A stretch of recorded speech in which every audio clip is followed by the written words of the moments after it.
Hello दोस्तों, कैसे हैं आप लोग। चलिए आपके लिए लाई हूँ मैं एक बहुत ही सुंदर और सच से जुड़ी हुई कहानी। क्या आप जानते हैं कि एक बच्चा सिर्फ अपनी भक्ति और विश्वास से दुनिया के सबसे शक्तिशाली राक्षस को भी हरा सकता है। जी हाँ, ये कहानी है प्रहलाद की, जो अपने पिता राजा हिरण्यकश्यप और भगवान विष्णु के अद्भुत खेल की है। तो चलिए स्टार्ट करते हैं। बहुत समय पहले एक राक्षस राजा था, हिरण्यकश्यप। वह बहुत शक्तिशाली और घमंडी था। उसने इतनी ताकत और ज्ञान हासिल किया कि उसने खुद को भगवान समझना शुरू कर दिया। उसने अपने राज्य में यह आदेश दे दिया कि अब कोई भी उसे भगवान के रूप में न माने तो उसे मार दिया जाए। लेकिन हिरण्यकश्यप की अपनी ही प्रजा में एक बच्चा था, उसका अपना बेटा प्रहलाद। प्रहलाद बचपन से भगवान विष्णु का भक्त था। वह हर समय भगवान का ध्यान करता और उनसे प्रेम करता। जब हिरण्यकश्यप ने देखा कि उसका बेटा उसकी आज्ञाओं की अवहेलना कर रहा है और भगवान विष्णु की भक्ति कर रहा है, तो वह क्रोधित हो गया। उसने प्रहलाद को मारने की कई कोशिशें शुरू कर दी।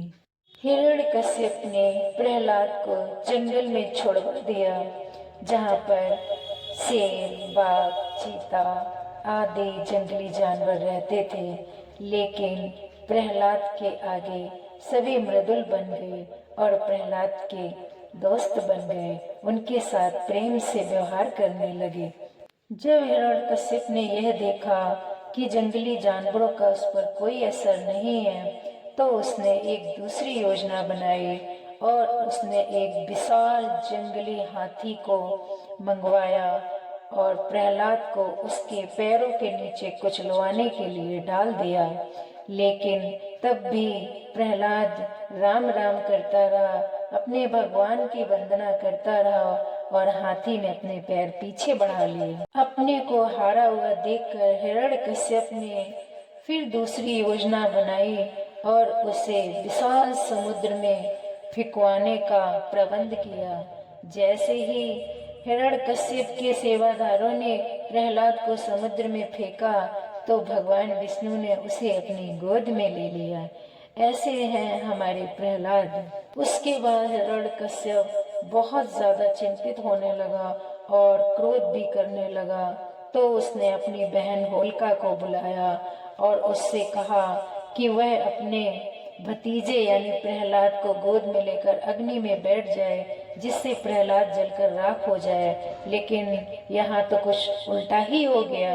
प्रहलाद तो भगवान की कृपा से बिल्कुल सुरक्षित रहे और होलिका जलकर राख हो गई। हर प्रयास से जब हिरण्यकश्यप हार गया, अंततः हिरण्यकश्यप ने प्रहलाद से पूछा, तुम्हारा भगवान विष्णु कहाँ है। प्रहलाद ने निर्भीक होकर उत्तर दिया, भगवान हर जगह है पिता, तुम उन्हें हर जगह नहीं देख सकते। हिरण्यकश्यप क्रोधित होकर बोला, अगर भगवान सच में हर जगह है तो क्या वह इस स्तंभ में है। उसने एक विशाल स्तंभ को फाड़ने की कोशिश की। तभी हुआ अद्भुत चमत्कार। स्तंभ से एक नरसिंह अवतार प्रकट हुआ, जो आधा मानव और आधा सिंह। नरसिंह भगवान ने प्रकट होकर कहा, हिरण्यकश्यप, तुम मेरे भक्त पर बहुत अत्याचार कर रहे हो, इसलिए अब तुम्हारी मृत्यु निश्चित है। तभी हिरण्यकश्यप ने कहा, अच्छा ये बात है। तब हिरण्यकश्यप ने कहा कि मैं मर ही नहीं सकता। तब नरसिंह भगवान ने उसे मारने के लिए उससे कहा, हिरण्यकश्यप, तू दिन में नहीं मरेगा, तू रात में नहीं मरेगा, बुरे काले स्थान पर नहीं मरेगा, धरती आकाश पर नहीं मरेगा, हाथ या पैर सिर से नहीं मरेगा। तब नरसिंह भगवान ने हिरण्यकश्यप को अपने हाथों से उठाया और अपनी जांघ पर रखकर हिरण्यकश्यप को अपने नाखूनों से चीर डाला और उसे मृत्यु के घाट उतार दिया। सभी लोग जय जयकार करने लगे। तब भगवान की ऐसी लीला को देखकर सभी लोग अचंभित हो गए और प्रहलाद राम राम कहते हुए नरसिंह भगवान की गोद में जा बैठा। ऐसे थे प्रहलाद और प्रहलाद की भक्ति।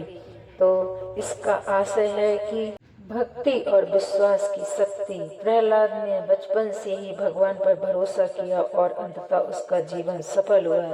सत्य की विजय हुई। चाहे कितनी भी बड़ी ताकत सामने क्यों ना, सच्चाई और धर्म हमेशा जीतते हैं। भय और अहंकार का विनाश जरूर होता है। हिरण्यकश्यप का अहंकार और क्रोध अंततः उसका विनाश का कारण बन गया। तो मिलेंगे आपको अगले वीडियो में। यह वीडियो आपको कैसी लगी कमेंट बॉक्स में लिखकर ज़रूर बताइएगा। और हाँ जी, चैनल को ज़रूर सब्सक्राइब कर लें। मिलते हैं अगली वीडियो में, तब तक के लिए राम राम।